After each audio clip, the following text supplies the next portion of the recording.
안녕하십니까. 산업위생을 강의하는 최윤정입니다. 자, 이번 시간은 산업위생관리 산업기사 2017년 제1회 기출문제를 함께 풀어보도록 하겠습니다.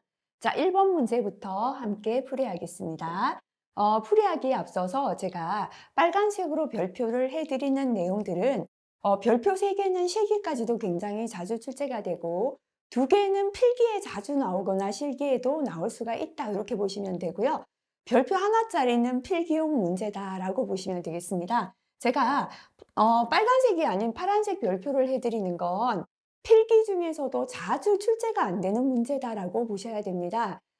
필기 합격을 위해서는 필기에 기출된 문제를 정확하게 기억할 필요가 있는 문제들이 있는데요. 이렇게 파란색 별표는 몇 년치 기출을 봐도 몇 번 출제가 안 되다 보니 우리가 놓칠 수 있는 문제들입니다. 시험 직전에 다시 확인하실 수 있도록 이렇게 다른 색깔 펜으로 체크하시면 되고요. 제가 또 계산 문제에서 삼각형을 해드리는 문제들이 있습니다.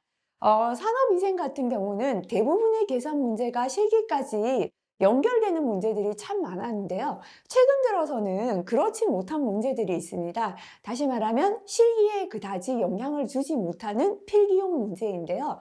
그것도 꼭 알아야 된다기보다는 점수를 조작하기 위한 문제들이 간혹 출제가 됩니다. 그래서 이렇게 삼각형 문제들은 실기의 비중이 없다 보니 나는 너무 계산이 자신이 없다 하시는 분들은 별표가 많은 계산 문제 위주로 공부를 하시고, 삼각형 문제는 간단하게 정이 안 된다면 답만 체크하고 넘어가도 큰 상관이 없는 문제다. 이렇게 공부를 하면서 항상 중요도를 체크를 해둬야지만 다음에 공부할 때 훨씬 같은 시간이지만 효율적인 공부가 됩니다. 그래서 이렇게 색깔펜 2개 준비하시고요. 저하고 함께 기출문제 한번 풀어보도록 그렇게 하겠습니다.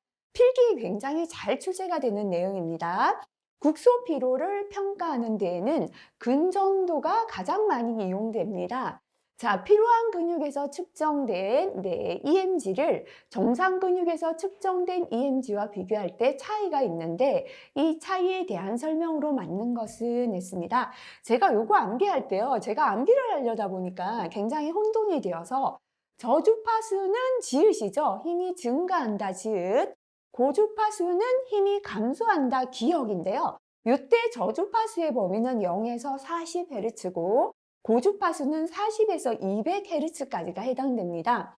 평균 주파수 할 때 기역이죠. 그래서 감소할 때 기역이고 총전압할 때 지읒이죠. 증가할 때 지읒이다. 이렇게 기억하자라고 했습니다. 그죠?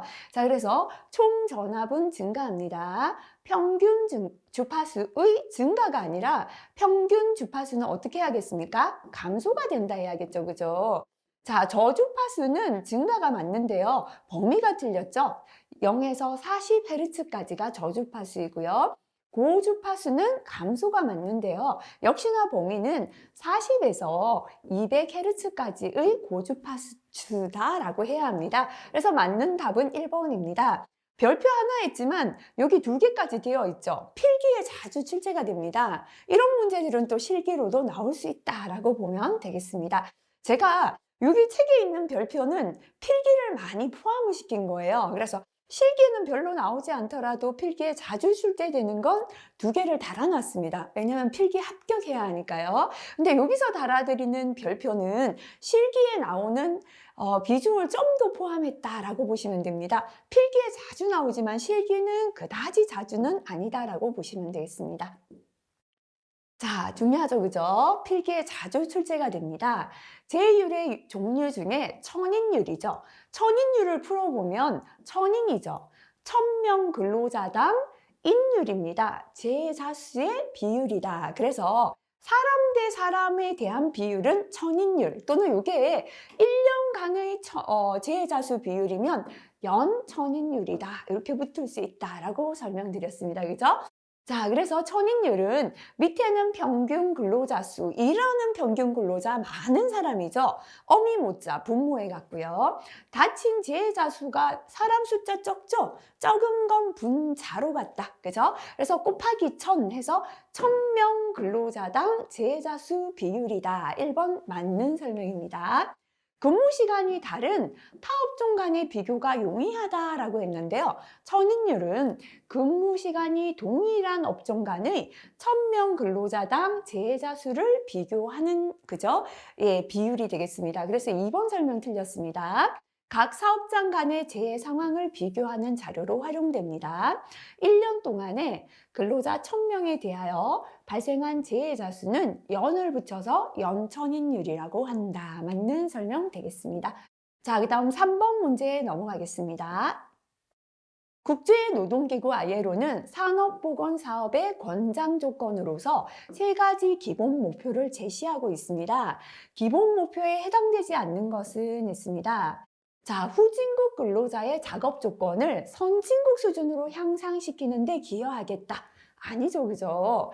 자, 산업보건사업의 목표는 노동과 노동 조건으로 인하여 일어날 수 있는 건강장애로부터 근로자를 보호한다. 첫 번째다, 그죠? 근로자의 정신적, 육체적 안녕 상태를 최대한으로 유지, 증진시키는 데 기여하겠다. 맞습니다. 작업에 있어서 근로자들의 정신적, 육체적 적응, 특히 채용 시 적정 배치에 기여하겠다. 이렇게 3가지가 ILO의 산업보건의 3가지 기본 목표가 되겠습니다. 필기에 잘 나오기 때문에 빨간색 1개 정도 붙이겠습니다. 자, 그 다음 4번 문제로 넘어가 보도록 하겠습니다.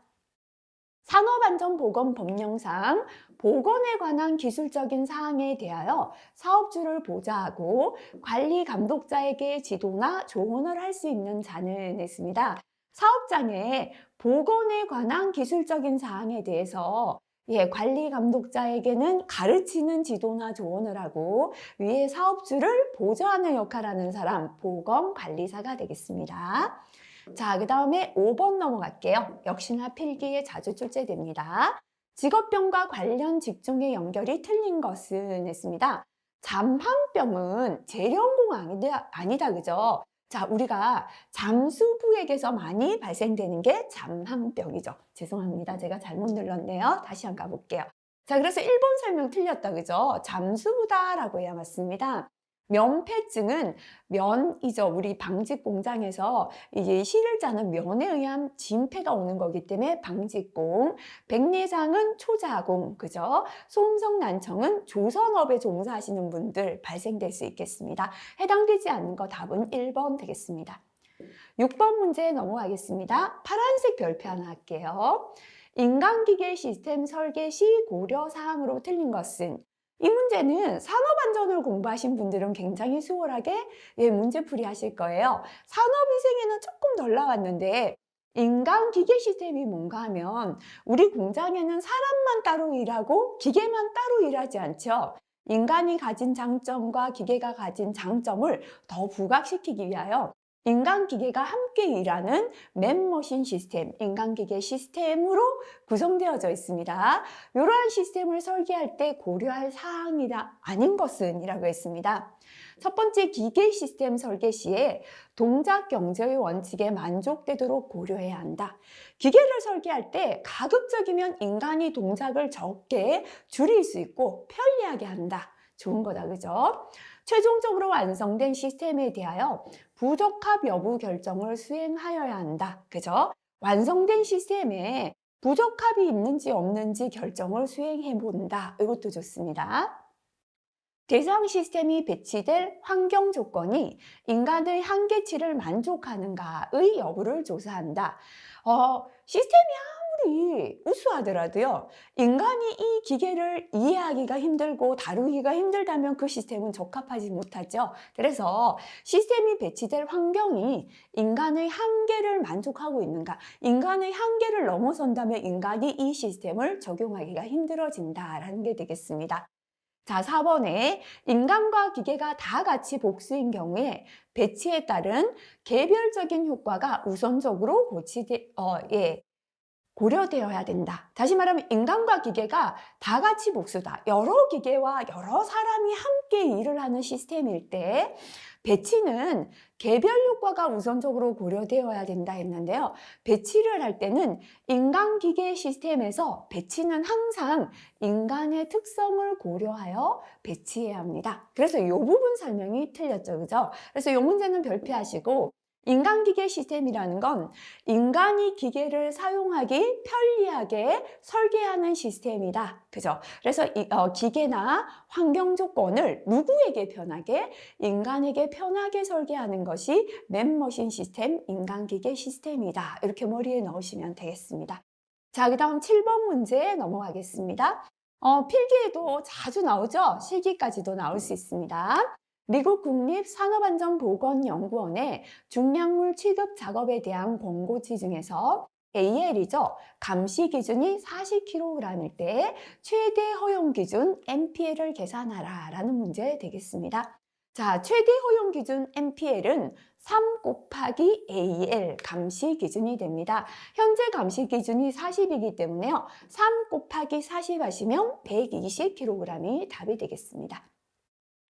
자, 그 다음 8번 문제 넘어가겠습니다. 자, 요거는 실기까지 굉장히 중요해서 반드시 암기해야 되는 문제가 되겠습니다. 유기용제의 생물학적 모니터링에서 유기용제의 소변 중에 대사산물의 짝이 잘못 이루어진 것은 있습니다. 자, 제가 마녀털 그랬죠, 그죠? 마녀털에 밴 페놀 냄새 했잖아요. 그래서 마뇨산은 톨루엔, 톨루엔 마뇨산, 요거 맞죠, 그죠? 그 다음에 스티렌은 뭐였습니까? 스티렌 만델린이었죠. 그래서 요중 만델린산 2번 틀렸다, 그죠? 예, 메틸마녀 크시더니 이렇게 외웠죠. 그래서 메틸마뇨산은 크실렌이 맞습니다. 노말핵산도 자주 나옵니다. 2.5 헥산디온 맞다, 그죠? 그래서 틀린 거는 2번이 답이 되겠습니다. 9번 문제 넘어갈게요. 파란색 별표 할까요? 물론 안 나오는 건 아니에요. 뒤에 가면 또 중복되어 나오는데 그다지 중요하진 않습니다. 일반적으로 근로자가 휴식 중일 때 산소 소비량으로 가장 적절한 것은 있습니다. 자, 요건 평균치죠, 그죠? 휴식할 때 사람의 산소 소비량은 0.25리터 per minute, 1분에 대략 0.25리터가 됩니다. 운동 중이다 라고 나온다면 운동할 때 산소 소비량은 5리터 per minute 정도가 됩니다. 그래서 현재 답은 2번이 답이 되겠습니다. 자, 10번 문제 넘어가는데요. 요거 별표를 하나 더 붙여볼까요? 일단은 이렇게 산업안전보건법상에서 제조 등이 금지되는 유해물질에 해당하는 것은 제조 등이 금지되는 유해물질 종류가 많기 때문에 전부 다 암기할 수는 없는데요. 실기에 넘어가시면 몇 가지 적으시오. 이렇게 출제될 수 있거든요. 그래서 일단 필기에서는 다 암기하기보다는 필기의 답이라도 하나 외우고 지나가자 이렇게 볼게요. 제조 등이 금지되는 유해 물질에 해당하는 거 비소, 성면, 카드뮴, 유가, 크롬 그죠? 요 중에서는 성면 답이 되겠습니다. 성면은 암을 일으키죠. 물론 뭐 유가, 크롬도 암을 일으키고 하지만 성면이 이제 거의 제조가 금지됩니다. 그죠? 전 세계적으로 암으로 인해서 제조를 금지하는 물질에 성면이 있다. 오늘 요거 하나 머리에 넣을게요. 그래서 제조 등이 금지되는 유해 물질 베타 나프틸 아민과 그염, 4니트로디페닐과 그염, 백연을 함유한 페인트인데요. 이때는 함유한 비율이 2% 이하인 것은 제외합니다. 그 다음에 벤젠을 함유한 고무풀인데요. 함량의 비율이 5% 이하인 것은 이것도 제외되고요. 성면 들어가고 폴리클로리네이티드 터페닐 요것까지 제조 등이 금지되는 유해 물질에 해당한다. 한번 참고로 보고 지나가겠습니다. 자, 그 다음에 11번. 그죠? 요거 굉장히 필기에 자주 출제되지요. 전신 피로가 나타날 때 발생하는 생리학적 현상이 아닌 것은 있습니다. 자, 온몸이 피로할 때 혈중 젖산 농도, 젖산이 바로 피로 물질이죠. 그래서 피로할 때는 피로 물질이 증가한다. 맞다, 그죠? 혈중 포도당 농도 저하. 우리가 피곤할 때 당 떨어졌다. 그러죠, 그죠? 그래서 이렇게 전신 피로일 때는 피 속의 혈중의 포도당 농도 저하가 됩니다.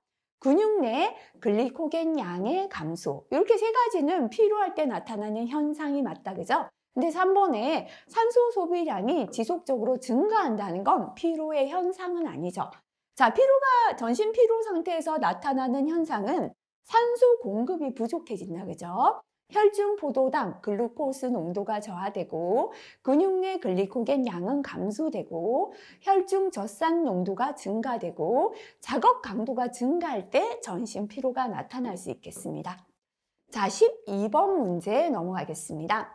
소음의 노출 기준에 대한 설명으로 틀린 것은 자, 일단 소음의 노출 기준은 하루 8시간 작업에 대한 소음의 노출 기준은 90dB이다. 맞죠? 그죠?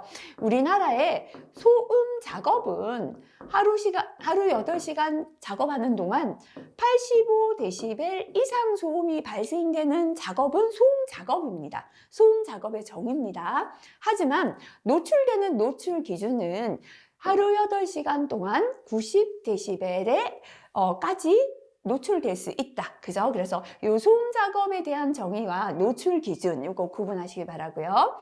최대 음압 수준이 150dB를 넘는 충격 소음에 노출되어서 안 된다. 자, 150이 아니라 120이죠. 그죠? 그래서 요거는 틀렸습니다. 충격 소음을 제외한 작업장에서의 소음은 115dB를 초과해서는 안 된다. 그죠?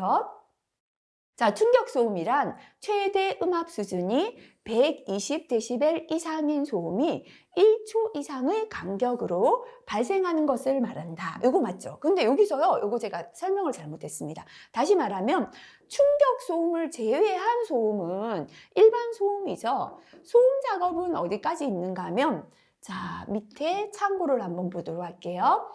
일반적인 소음에 대한 노출 기준은 하루 90dB에서 하루 8시간이죠. 그 다음에 데시벨이 플러스 5가 되면 시간은 2분의 1로 감소됩니다. 그래서 일반적인 소음은 115dB 이상 소음에 노출되어서 안 된다. 그죠? 이게 맞고요. 하지만 여기서 묻고 있는 건 뭐냐면 충격 소음이죠. 충격 소음은 일반 소음보다 데시벨이 더 올라가는 건데요. 120dB에서는 하루에 10,000회까지 노출됩니다. 그죠? 요 회죠. 그 다음에 데시벨이 플러스 10이 됩니다. 예. 노출 대수는 10분의 1로 감소가 돼요. 그죠? 그래서 130dB에서는 얼마였습니까? 하루에 1000번, 1000회까지 노출 가능하죠. 그 다음에 140dB에서는 하루에 100회까지 노출될 수 있죠. 이게 끝입니다. 그죠? 140dB를 초과하는 소음에는 노출되어서 안 되게 되어 있죠. 그래서 충격 소음을 제외한 작업장, 그러니까 다시 말하면 일반적인 소음은 115dB를 초과해서는 안 되고요. 최대 음압 수준이 140dB를 넘는 충격 소음에는 노출되어서 아니 된다라고 해야 합니다. 그죠? 그래서 충격 소음은 120에 10,000회, 130에 1000회, 140에 100회까지 노출된다라는 거죠. 그래서 여기서 틀린 설명은 2번이 답이 되겠습니다. 자, 그 다음 넘어갈게요. 13번 문제 넘어가겠습니다. 자, 직업성 피부 장애를 예방하기 위한 방법 중에서 틀린 것은 자주 출제가 되지 않는 문제라 파란색 별표하겠습니다. 개인 방호, 보호구를 착용한다거나 이렇게 개인적인 방호를 합니다. 좋다, 그죠? 원료나 재료를 검토해서 피부 장애를 일으키지 않는 원료를 쓴다면 좋겠습니다. 공정의 검토와 개선. 공정을 검토를 해서 이렇게 먼지나 작업 중의 원료나 재료가 작업자의 피부에 해를 일으키지 않도록 밀폐한다든지 하는 공정이면 좋겠죠. 하지만 본인의 희망에 따른 배치를 한다. 이거는 적합하지 못하죠. 그래서 틀린 거 4번이 되겠습니다. 자, 그 다음 14번 문제에 넘어갈게요. 필기에 자주 출제가 됩니다. 개인 차원의 스트레스 관리에 대한 내용으로 가장 거리가 먼 것은 자, 스트레스를 관리하는 방안은 개인 차원의 관리가 있고 집단 차원의 관리가 있죠. 그죠? 첫 번째 건강검사하는 건 개인 차원이다. 그죠? 긴장을 줄이기 위한 이완 훈련도 개인 차원이라 할 수 있고요. 운동과 취미 생활도 개인 차원이죠.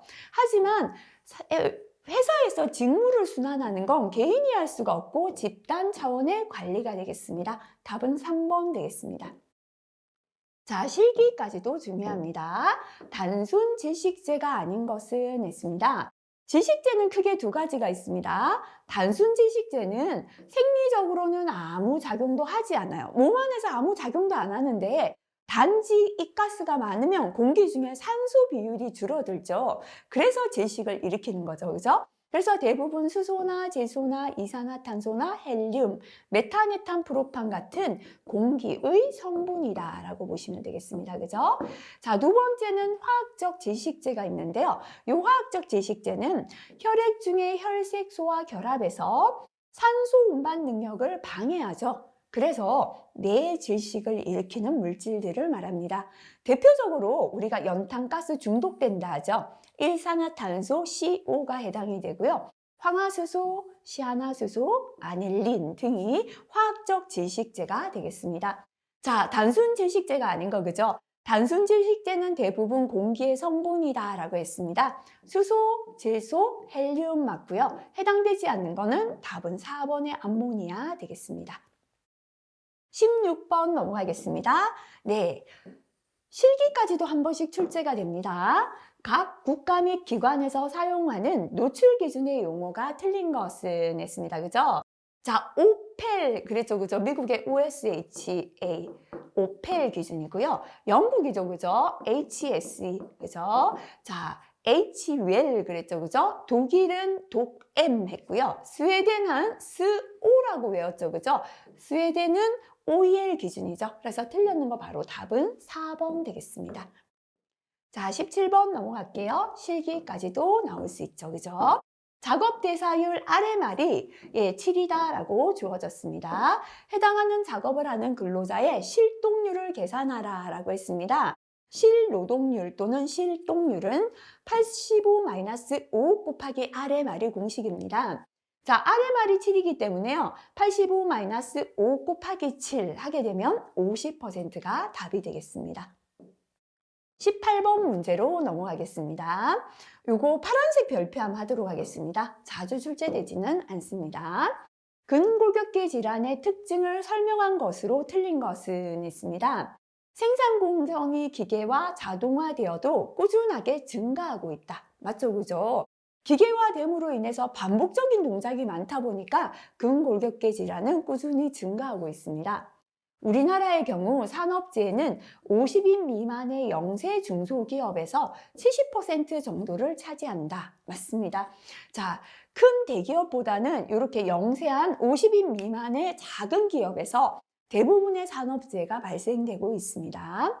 우리나라에서는 건설업에서 근골격계 질환 발생이 가장 많고 그 다음 제조업이다 했는데 이 설명이 틀렸습니다. 건설업보다는 한 기계 앞에서 반복적인 동작을 계속하는 게 제조업이 더 많죠. 그래서 이 근골격계 질환은 제조업에서 가장 많고 그 다음이 서비스업, 건설업 순으로 발생되고 있습니다. 4번의 근골격계 질환을 최대한 줄이기 위하여 조기에 발견하고요. 작업 환경을 개선하고 적절한 의학적 조치 등을 취한다. 좋다, 그죠? 그래서 답은 3번 되겠습니다. 자, 19번 넘어가겠습니다. 이 부분은 실기까지도 중요하니까 암기하셔야 됩니다. 산업안전보건법상 용어 정의가 틀린 것은 산소 결핍이랑 공기 중의 산소 농도가 18% 미만인 상태를 말한다. 맞죠? 그죠? 18%까지는 산소 결핍이 아니다. 그죠? 다시 말하면 17%부터가 뭐다? 산소 결핍에 해당한다라는 거죠. 미만이기 때문에 18%는 해당되지 않습니다. 산소 결핍증이란 산소가 결핍된 공기를 들이마심으로써 생기는 증상을 말한다. 맞습니다. 밀폐 공간이란 산소 결핍 유해가스로 인한 화재나 폭발 등의 위험이 있는 장소로서 별도로 정한 장소다. 맞고요. 적정 공기란 산소 농도는 18% 이상 23.5% 미만. 맞다, 그죠? 탄산가스 농도는 1이 아니라 1.5% 미만이죠. 황화수소는 100이 아니라 10ppm이죠. 그죠? 그 다음에 하나 빠진 게 일산화탄소가 30ppm 미만. 이렇게 네 가지가 적정 공기 수준이 되겠습니다. 그래서 틀리게 설명한 거 답은 4번 되겠습니다. 자, 그 다음 20번 문제 넘어가겠습니다. 실기까지도 출제될 수 있습니다. 육체적 작업 능력이 16kcal per minute인 근로자가 하루 8시간 동안 물체를 운반하고 있습니다. 이때의 작업 대사량이 주어졌습니다. 7kcal다 라고 합니다. 이 사람이 쉬지 않고 계속해서 일할 수 있는 최대 허용 시간은 얼마입니까? 라고 했습니다. 자, 예, 우리가 요 공식 암기해야죠. 그죠? 작업 강도에 따른 허용 작업 시간입니다. 계속 작업 허용 시간이죠. 그죠? 로그 TEND는 3.720 0.1949 곱하기 2가 됩니다. 요때 2가 뭐냐면 바로 작업 대사량이죠. 그죠? 그래서 현재는 작업 대사량이 7kcal다라고 주어졌습니다. 그래서 요거부터 대입할게요. 계산할게요. 로그 TEND는 3.720 0.1949 곱하기 2 대신에 7을 대입하시면 되죠. 2.356이 나왔습니다. 현재는 로그 TEND가 2.356이에요. 우리가 계산해야 되는 건 로그가 없는 TEND죠. 계속 작업할 수 있는 시간이죠. 그죠? 그러면 TEND는 이렇게 로그를 없애면 뒤에 이 숫자는 10의 지수로 올라가면 됩니다. 계산기로 이제 요거 눌러주시면 됩니다. 10의 2.356은 계산기에서 10의 요 버튼이 있을 거예요. 또는 10의 X라고 되어 있는 버튼 누르시면 됩니다. 요거 누르시고 커서가 요 네모에 가 있을 때 2.356 이렇게 순서대로 계산기 눌러보시면 되겠습니다. 계산하면 226.99분이 답이 되겠습니다. 두 번째 과목 21번 문제 넘어가겠습니다. 삼각형 문제입니다. 예, 별로 실기까지 영향도 없을 뿐더러 자주 출제가 되지 않는 문제입니다. 가스상 물질의 포집을 위한 기체 혹은 액체 취한병을 시료 채취 전에 전동 펌프 등을 이용한 채취 대상 공기로 취한 시에 채취 효율에 대한 오차율이 0.03%입니다. 가스 시료 채취병의 공기 취한 횟수를 계산하라. 그죠?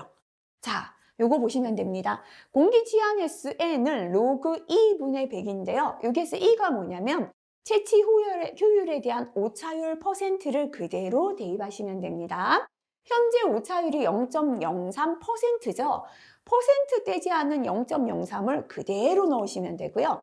L은 0.03분의 100입니다. 그렇다면 이 Ln은 뭐냐면 고민하실 필요 없이 계산기에 LN 버튼 누르시면 됩니다. 만약에 LN 버튼이 이게 계산기마다 달라서 제가 이렇게 말씀드려 볼게요. 만약에 EX 뭐 이런 게 있고 LN이 요 위에 조그만하게 있다. 그죠? 요 버튼 위에 작은 걸 누르고 싶을 때는 여기 계산기의 제일 좌측에 위에 보면 Shift라는 버튼이 있죠. Shift를 누른 다음에 이 버튼을 누르면 위에 값이 눌러집니다. Shift를 누르지 않고 이 값을 누르면 버튼에 있는 EAX가 눌러지고요. Shift를 누른 다음에 EAX를 누르면 EAX가 아니라 위에 있는 LN이 뜨게 됩니다. 이건 계산기마다 다르기 때문에 사용해 보시고요.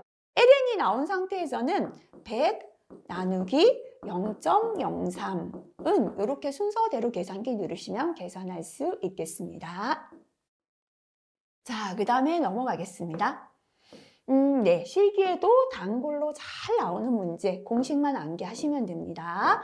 스쿠, 후쿠 온도 지수를 사용하여 옥외 작업장의 고온 허용 기준을 산출하는 공식은이라고 했는데요. 단에서 태양광 시선이 내리쬐지 않는 장소다. 태양이 없다. 그죠? 태양이 없을 때는 뭐를 빼자? 건구 온도를 빼자. 건구를 빼버리자. 그죠? 그래서 태양이 없을 때 내리쬐지 않는 장소 또는 옥내는 WBGT는 0.7 곱하기 자연 습구 온도 플러스 0.3 곱하기 흑구 온도가 됩니다. 자, 옥외죠. 태양광 시선이 내리쬐을 때는 태양이 있기 때문에 건구 온도 넣어주자. 이렇게 기억하시고요. 0.7 곱하기 자연 습구 온도 플러스 0.2 곱하기 흑구 온도 플러스 0.1 곱하기 건구 온도가 답이 되죠. 현재 답은 3번이 답이 되겠습니다. 23번 문제 넘어갈게요. 파란색 별표 붙일게요. 다시 한번 체크하셔야 될 문제 되겠습니다. 도장 작업장에서 작업 시에 발생되는 유기용재를 측정하여 정량 정성 분석을 하고자 합니다. 이때 가장 적합한 분석 기기는 있습니다. 이렇게 유기용재를 측정해서 분석하는 데 제일 많이 사용하는 건 가스 크로마토그래피가 되겠습니다. 자, 네, 참고 한번 읽고 넘어가시면 되겠고요. 그 다음 문제 넘어가겠습니다. 24번입니다. 필기에 자주 나와요. 크게 중요하진 않은데 필기에는 반복해서 보일 겁니다. 방사선 작업 시에 작업자의 실질적인 방사선 노출량을 평가하기 위해 사용하는 것은 했습니다. 이렇게 작업자의 방사선 노출량을 평가할 때 쓰는 걸 필름 배치다라고 합니다. 그래서 이거는 답이 1번 되겠습니다. 자, 25번 넘어가겠습니다. 실기까지 중요합니다. 근로자가 순간적으로라도 유해물질에 초과되어서 안 되는 농도죠. 다시 말하면 최고 농도입니다. 잠시라도 노출되어서 아니 되는 최고 농도. 그죠? 우리 건물에서 꼭대기가 천정이잖아요. 그래서 셀링, 천정의 약자를 써서 C를 붙인다라고 했다. 그죠? 그래서 답은 3번의 TLVC가 답이 되겠습니다. 자, 26번 넘어가는데요. 필기에 자주 출제됩니다. 잘 모르신다면 이게 혼돈될 수 있어요. 여기저기 나와서. 그럴 때는 파란색 별표로 바꾸시고요. 반복하면서 내가 이 문제 정확히 답을 알겠다 할 때 그때 빨간색으로 바꾸시면 됩니다. 그래서 문제를 푸시면서 본인에 따라서 그죠?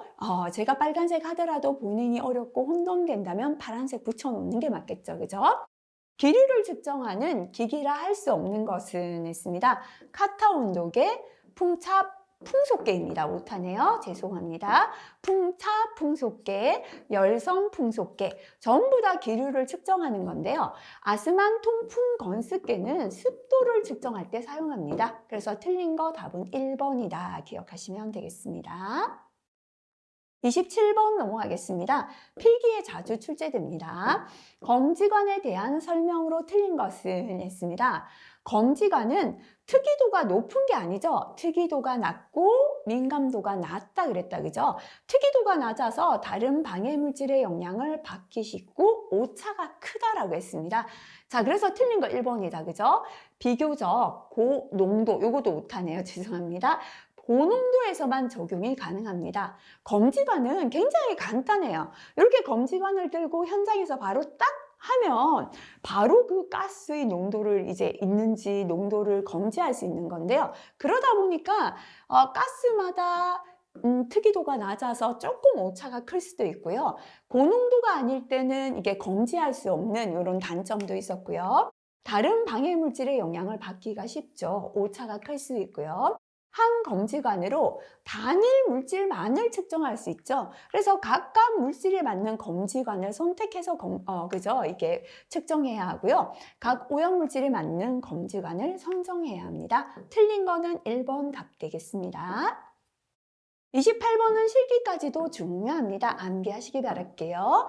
2차 표준기구에 해당하는 것은 자, 이열로 할 때 2차 표준기구는 열로 할 때 열성 기류계다. 그죠? 걸어가는 습관 그랬죠. 그죠?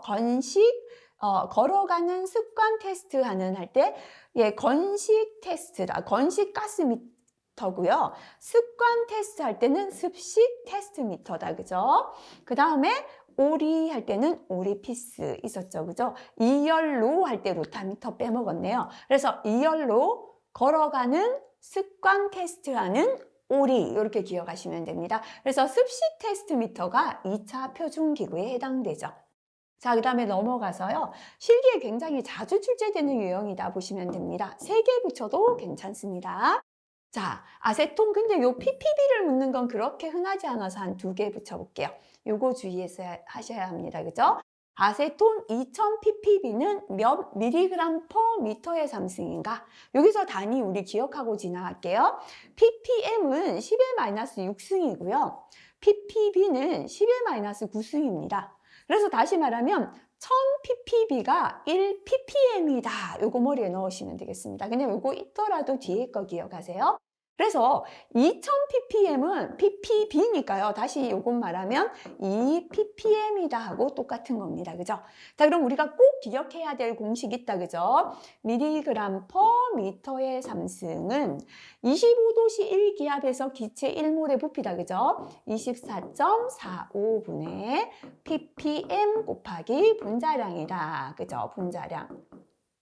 뭐 요식을 기억하시던지 또는 ppm 은식을 암기하시던지 둘 다 그죠? 머리에 넣으시면 되겠습니다.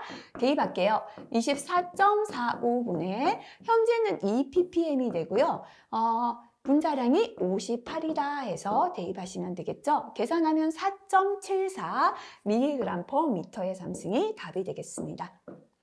자, 그 다음에 30번 문제입니다. 사이클론하고 충돌기는요, 실기까지도 출제가 되기 때문에 장단점 비교해서 좀 기억하시면 좋습니다. 입자 채취를 위한 사이클론과 충돌기를 비교한 내용으로 옳지 않은 것은 있습니다. 1번, 충돌기에 비하여 사이클론은 시료의 대팀으로 인한 손실 염려가 없다. 그죠? 충돌기는 충돌시키다 보니까 대팀이 발생된다 그랬고요. 사이클론은 대팀이 발생되지 않아 손실 염려가 없다. 좋다. 그죠? 두 번째, 사이클론의 경우 채취율을 높이기 위한 매체 코팅이 필요하다. 틀렸죠, 그죠? 사이클론은 매체 코팅과 같은 별도의 특별한 처리가 필요 없는 게 장점이었습니다. 충돌기에 비하여 사이클론이 호흡성 먼지에 대한 자료를 쉽게 얻을 수 있죠. 사이클론이 충돌기에 비하여 사용이 간편하고 경제적이다. 좋다, 그죠? 그래서 사이클론의 장점은 사용이 간편하고 경제적이고요. 호흡성 먼지에 대한 자료를 쉽게 얻을 수 있고 시료의 대팀으로 인한 손실이었고 별도의 특별한 처리가 필요 없다는 장점 기억하시기 바라겠습니다. 31번 실기까지 중요합니다. 유량, 측정 시간, 회수율에 대한 오차가 각각 5, 3, 5%일 때 누적 오차 계산하시오 했습니다. 자, 누적 오차는 루트 하시고요. 각각의 값을 제곱을 해서 다 더해주시면 됩니다. 그죠? 그래서 루트 하시고 첫 번째 5%, 5의 제곱 플러스 3%, 3의 제곱 플러스 5%, 5의 제곱 요거 계산하시면 되겠습니다.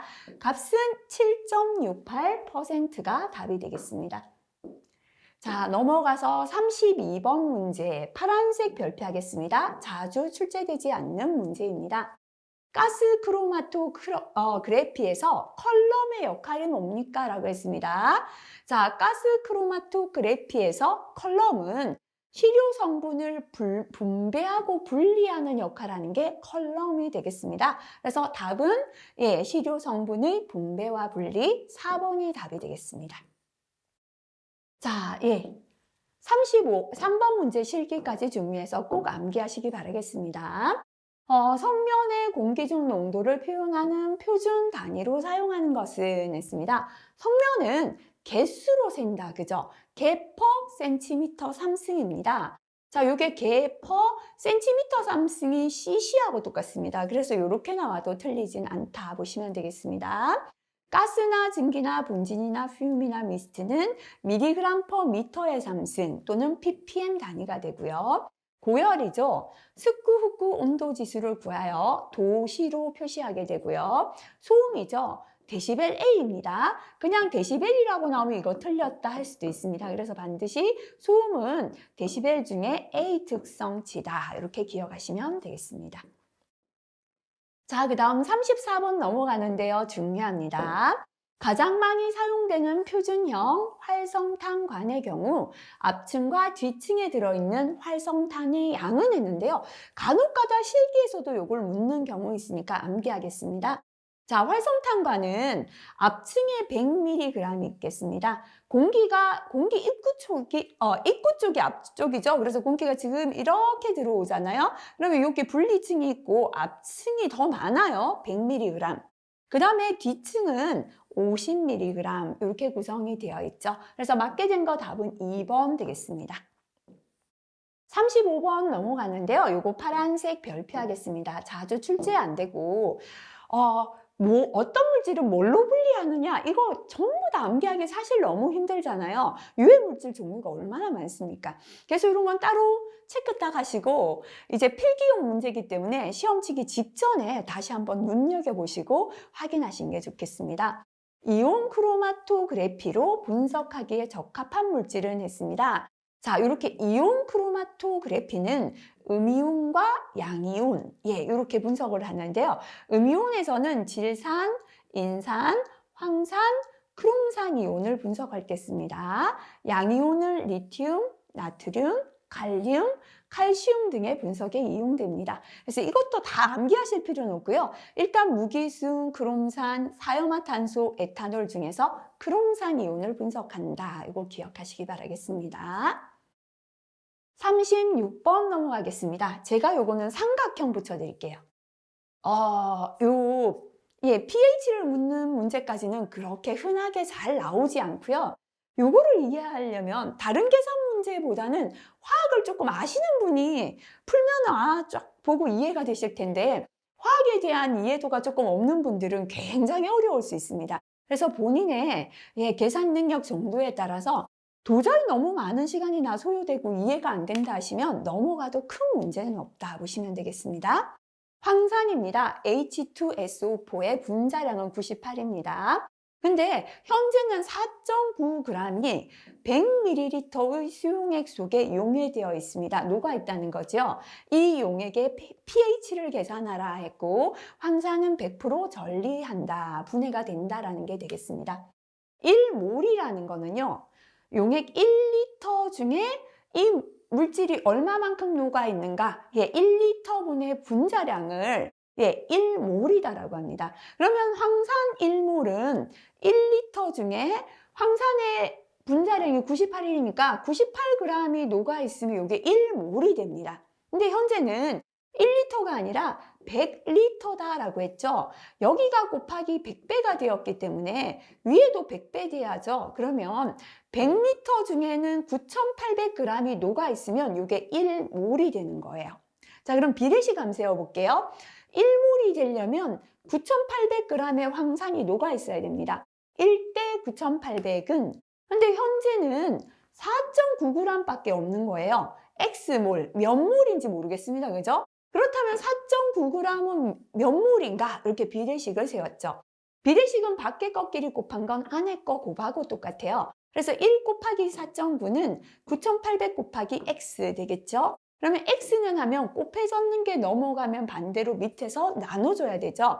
9,800분의 4.9를 하면 0.0005몰이 됩니다. 그래서 다시 말하면 100리터 수용액 속에 황산이 4.9g이 녹아있는 건 0.0005몰이다 라는 게 되겠습니다.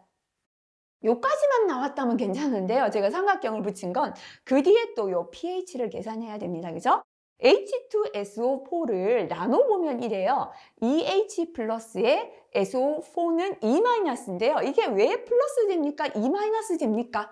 요 부분 때문에 제가 삼각형 했는데요. 이런 부분까지는 화학의 기초라 지금 그거를 다 설명하면서 이 한 문제 풀 수는 없거든요. 안 되면 암기해야 되고, 화학이 조금 되시는 분들은 아주 기본이죠. 그죠? 그래서 반응하는 걸 보면 H2SO4, 황산이 1몰 반응할 때 수소이온은 2몰이고 황산이온은 1몰, 1대 2대 1로 반응을 하고 있습니다. 자, H2SO4, H 플러스가 1대 2로 반응하기 때문에 H2SO4 0.0005몰일 때 수소이온은 H2종에 2개가 들었기 때문에요. 2 곱하기 0.0005가 되죠. 그래서 0.001몰이 됩니다. 요까지 이해가 조금 어려우실 거예요. 되는 분만 하세요. 자, 그렇다면 요건 이제 공식이거든요. pH는 로그 H 플러스 이온분의 1 하면 됩니다. 로그 금방 H 플러스가 0.001이다. 그죠? 그래서 로그 0.001분의 1 요거 계산기 누르시면요. 3이 답이 되겠습니다. 자, 나는 도저히 안 되겠다 하시면 넘어가도 된다라고 제가 말씀을 드렸습니다. 네, 그 다음 37번 넘어갈게요. 네, 필기에 자주 나옵니다. 1촉광의 광원으로부터 1촉광이라고 하면 보통 촛불 하나의 밝기 정도를 말합니다. 단위 입체각으로 나가는 광속의 단위는 이라고 했습니다. 그래서 요 조명의 단위들 암기하셔야 됩니다. 광속의 단위는 루멘이 되겠습니다. 그래서 답은 1번 루멘이 답이 됩니다. 자, 38번은 실기까지 중요합니다. 유사 노출 그룹 또는 동일 노출 그룹. 그죠? 다시 말하면 똑같은 유해 인자에 노출되는 근로자 수가 10명이죠. 이 10명의 근로자를 한 그룹으로 하는 거다. 그죠? 이렇게 유사 노출 그룹을 결정하는 목적과 가장 거리가 먼 것은 시료 채취수를 경제적으로 결정하는 데 있다. 맞죠? 그죠? 똑같은 유해 물질에 노출되는 근로자 10명이면요. 대표로 한 명만 해도 10명을 다 하는 게 되잖아요. 이렇게 시료 채취수를 경제적으로 하는 것이고요. 시료 채취 시간을 최대한 정확히 산출한다. 이건 아니에요. 시간을 정확하게 산출하기 위해 하는 건 아니다. 그죠? 역학조사를 수행할 때 사건이 발생된 근로자가 속한 유사 노출 그룹의 노출 농도를 근거로 노출 원인을 추정할 수 있다. 그죠? 자, 그래서 여기 10명의 근로자가 예를 들어 유해 물질 10에 노출되었잖아요. 똑같은 조건에 노출되었다면 이 그룹의 노출 농도를 근거로 어떻게 노출되었겠다 이렇게 추정이 가능하다라는 것이고요.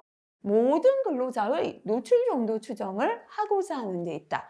예를 들어 우리 사업장에 1000명의 근로자가 있다면 일일이 하나하나 시료 채취를 1000개 하지 않아도 이렇게 유사한 노출 그룹이 10개라면 그 10개를 시료 채취하는 것만 해도 모든 근로자를 시료 채취해서 노출 농도를 측정할 수 있는 것과 같은 효과가 있다. 그죠? 그래서 틀린 설명은 바로 2번 되겠습니다. 해설 다시 한번 체크하고 넘어가시기 바라겠습니다. 39번 실기까지 중요합니다. 요거는 별표 하나 더 붙여도 될 정도로 자주 나옵니다. 총먼지 채취 전 여과지 질량, 먼지가 하나도 안 들어간 상태에서 여과지가 15.51mg이고요. 2리터 퍼 분으로 7시간 시료 채취 후, 시료를 채취한 후는 먼지가 들어갔겠죠. 여과지의 질량이 19.95mg입니다. 이때 공기 중에 총 먼지 농도 mg per 미터 3승을 구하시오. 그죠? 자, 지금 구해라는 단위만 잘 나열해도 됩니다. mg per 미터의 3승을 구하라 했기 때문에요. 우리가 이 단위를 한번 그대로 나타내 볼게요. 위에는 미리그램이 가야 됩니다. 먼지가 들어가서 먼지를 채취했는 미리그램이 19.95고요. 채취하기 전은 먼지가 아니잖아요. 여과지 자체 무게겠죠. 그래서 이 전체에서 여과지 무게 빼줘야죠. 15.51 하면 이게 이제 먼지의 무게 미리그램이 되겠다. 그죠? 그럼 밑에는 미터의 3승이 들어가야 되는데요. 현재 부피를 알려준 건 이것밖에 없습니다. 2리터다. 그죠? 1리터는 10의 마이너스 3승 미터의 3승이 됩니다. 그래서 밑에가 미터 3승 돼야 되기 때문에요. 2리터는 2 곱하기 10의 마이너스 3승 하면 이제 미터 3승은 됐는데요. 퍼분, 밑에 분이 붙어 있는 거예요. 미터 3승만 있어야 하니까 분이 없어져야죠. 그러려면 곱하기 분을 해줘야 분분이 약분이 되고 없어집니다. 자, 지금 주어진 건 분이 아니라 7시간이다 주어졌죠. 7시간은 몇 분이에요? 7 곱하기 60 분이다가 되겠죠. 그럼 이제 분분 약분되고 밑에는 미터 3승만 남고 위에는 미리그램만 남게 되겠죠. 그죠? 그래서 이렇게 계산기로 계산을 해주시면 되겠습니다. 5.29가 답이 되겠습니다. 자, 넘어가서 40번 문제 실기까지 중요합니다. 어떤 분석 방법의 검출 한계가 0.15mg일 때 정량 한계로 가장 적합한 것은 했습니다. 자, 정량 한계는 검출 한계 곱하기 3 해도 되고요. 또는 3.3을 곱해도 됩니다. 자, 그래서 현재는 정량 한계는 0.15 곱하기 3.3을 하니까 0.495가 나왔거든요. 가장 근사치 2번 0.5가 답이 되겠습니다.